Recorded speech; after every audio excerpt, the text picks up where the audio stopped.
அன்பே சிவம். வாழ்க வளமுடன். அன்பர்கள் அனைவருக்கும் என் வணக்கத்தை தெரிவித்துக் கொள்கிறேன்.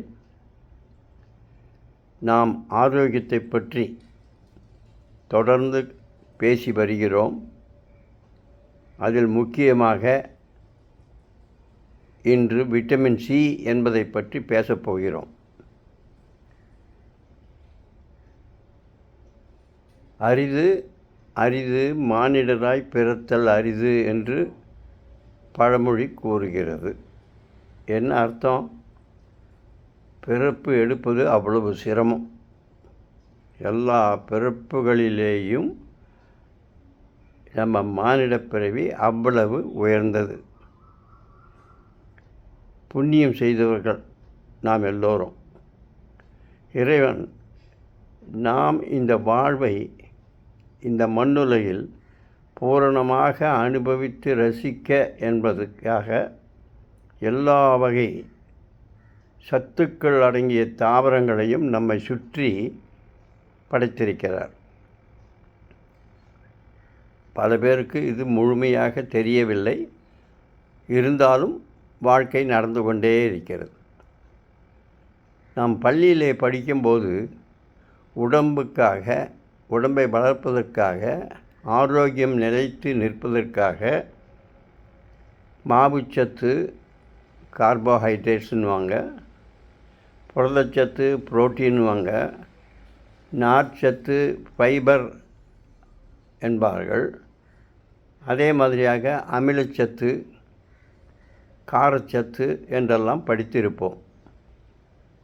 ஆனால் முழு விவரத்தோடு, புள்ளி விவரத்தோடு எப்படி அவைகளை கையாள்வது என்று அப்பொழுது தெரிந்திருக்காது. இப்பொழுது குடும்ப வாழ்க்கையை மேற்கொண்டதால் அவசியம் வந்துவிட்டது. இது நம்ம உடம்பில் வர்றதுக்கு அடிக்கடி இப்போ நம்ம கேட்குறது, உடல்நிலை சரியாக இல்லை, ஆரோக்கியம் கெட்டுவிட்டது, நோய் நிறைய வந்துவிட்டது அப்படிலாம் சொல்கிறாங்க. அப்படி இருக்கும்போது இந்த நோய் நொடிகள் வராமலும் கழிவுகள் உள்ளே நச்சுத்தன்மையோடு தங்கிவிடாமல் இருக்க நாம் வைட்டமின்கள், கனிமங்கள், மினரல்ஸ் போன்றவைகளை சேர்த்து கொள்ள வேண்டும் என்று நமது விஞ்ஞானமும் மருத்துவத்துறை நிபுணர்களும் சொல்லியிருக்கிறார்கள். அந்த வகையிலே நேற்று இதற்கு முன்பு முதல் பாடத்தில் இரும்பு சத்தை பற்றியெல்லாம் படித்தோம். எவ்வளவு அவசியம், உடனடி தேவை, எப்படி எதிலிருந்து எவ்வளவு எடுத்துக்கொள்வது என்பதையெல்லாம் கண்டோம். இப்பொழுது இந்த பாடத்தில் விட்டமின் சி பற்றி சிந்திக்க இருக்கிறோம். ஒரு 300-400 வருஷத்துக்கு முன்பாக கடலில் பயணம் செய்த பயணிகள் ஏதோ ஒரு காரணத்தினாலே ஸ்கர்வி என்ற நோய் தாக்கி கொத்து கொத்தாக நிறைய பேர் இறந்தார்கள். எண்ணிலடங்கா சாவுகள். என்ன என்று புரியாமல் திணறிக் கொண்டிருந்தார்கள். எப்படியோ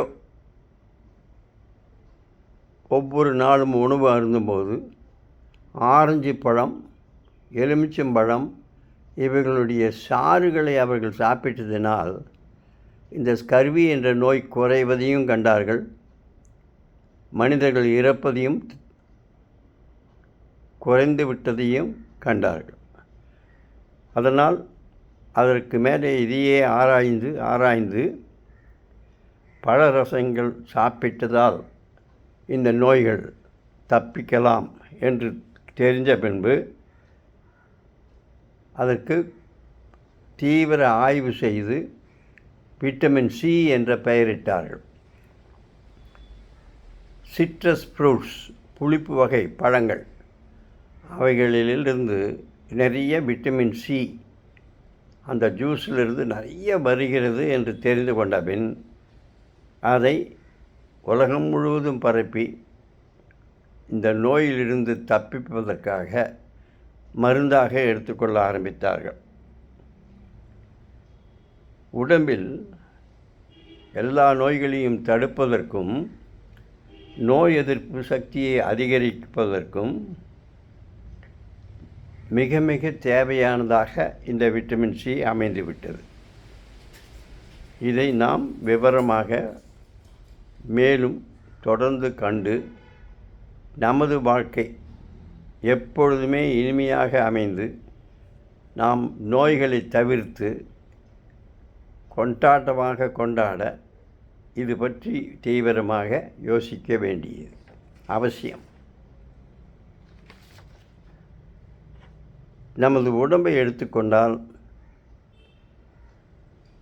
மனித உருவம், எந்த உருவமே விலங்குகளுக்கும் சரி, கவனித்தால் எலும்பு, தசை, நரம்பு இதெல்லாம் சேர்ந்து தான் ஒரு ஷேப் கிடைக்குது நமக்கு. அதை ஸ்ட்ரக்சர்னு சொல்கிறோம். இப்பொழுது சாலைகளெல்லாம் பார்த்திங்கன்னா நிறைய பிரிட்ஜு கட்டுறாங்க. அது கட்டும்போது வெறும் மணலையும் சிமெண்ட்டையும் அப்படியே போட்டு நிரப்பிடுறதில்ல. ஒவ்வொரு இடத்துலையும் பில்லர்கள் கட்டுறாங்க, பீம்ஸ் போடுறாங்க. இதெல்லாம் வலுவாக இருப்பதற்கு அதுக்கு நடுவில் மையத்தில் இரும்பு கம்பிகளை வச்சு கூண்டு கூண்டாக கட்டி அதை நடுவில் நிறுத்தினதுக்கு அப்புறம்தான் அதனோட உள்ள வெளியே நிறைய சிமெண்ட்டை சேர்த்து கான்கிரீட் போட்டு ஸ்ட்ராங்காக இருப்பதற்காக, உறுதியாக இருப்பதற்கு உருவம் அமைக்கிறார்கள்.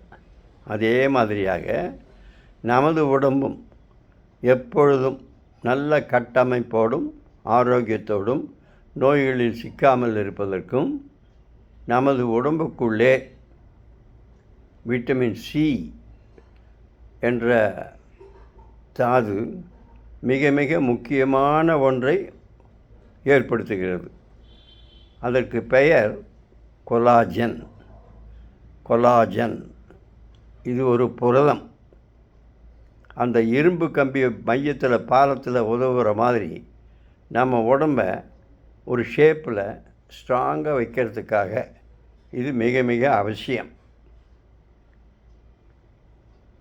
இது எங்கேருந்து கிடைக்குதுன்னா இந்த கொலாஜன் உற்பத்தி செய்கிறதே இந்த விட்டமின் சி தான் கண்டுபிடிச்சிட்டாங்க. அதே மாதிரி கொழுப்பு நம்ம உடம்புல சாப்பிடும்போதெல்லாம் போகுது. அதில் கெட்ட கொழுப்பு நல்ல கொழுப்பெல்லாம் இருக்குது. அது எல்லாம் சேர்ந்து நமக்கு வேண்டிய ஆற்றலை, எனர்ஜி கொடுக்கறது எதுக்காகன்னா அந்த கொழுப்பில் இருக்கிறதெல்லாம் வேஸ்ட் ஆகாமல் அதை நமக்கு சக்தியாக, ஆற்றலாக மாற்ற மிக மிக முக்கியமானது கார்னிடைன். கார்னிடைன் என்பது மிக மிக அவசியம். கொலாஜன் மாதிரியே இதுவும் தேவை. இதுவும் விட்டமின் சியிலிருந்து தான் உற்பத்தி ஆகிறது. இது என்ன செய்யுது? கொழுப்புகளை, கெட்ட கொழுப்பை வெளியில் அனுப்புறதுக்கும், கொழுப்புகளில் இருக்கிற சக்தி, ஆற்றல் அவைகளை நமது வாழ்க்கை செயல்களுக்கு பயன்படுத்தவும் மிக மிக முக்கியமாக இருக்கிறது. எல்லோரும் அடிக்கடி உடம்பு சரியில்லை, நோய்வாய்ப்படுகிறோம். எந்த பக்கத்தில் நோய்வாய்ப்பட்டாலும் அங்கே இன்ஃபெக்ஷன், ஒரு சீரமைப்பு கெட்டுப்போகுது. அந்த இடம் பாதிக்கப்பட்டு அழுக ஆரம்பிக்குது. உடனே அதை நிவர்த்தி செய்யவில்லை என்றால் சிக்கல்கள் ஏற்படும். இது செய்ய அந்த இடத்தை சீரமைத்து அவைகளை கொன்று வெளியே அனுப்ப வெள்ளை அணுக்கள் மிக மிக அவசியம். வெள்ளை அணுக்கள் இல்லைன்னா இது க்யூர் பண்ணுறது கஷ்டம். அதனால் எப்போ உடம்புல எந்த இடத்துல இன்ஃபெக்ஷன் தாக்குதோ அந்த இடத்துக்கு உடனே மூளை என்ன சொல்லும்? உடனே வெள்ளை அணுக்கள் அங்கே போங்க, சிப்பாய்கள் நீங்கள் இதை க்யூர் பண்ணி அவரை சீர்படுத்துங்க அப்படின்னு.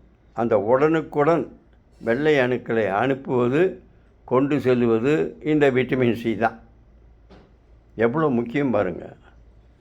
குயிக்காக எமர்ஜென்சி ஹெல்ப்பு. இப்போ நிறைய பார்க்குறோம் நாம். வெள்ளம் வரும்போது, இடி விழும்போது, மரங்கள் விழும்போது, சாலையில் விபத்து ஏற்படும்போது உடனே ஒரு டீம் வந்துடுறாங்க. அது மாதிரி இந்த வெள்ளை அணுக்களை கொண்டு வந்து சேர்க்கறதுல முக்கியமான பங்கு இந்த விட்டமின் சி. இது வெள்ளை அணுக்களில் நிறைய இருக்குது.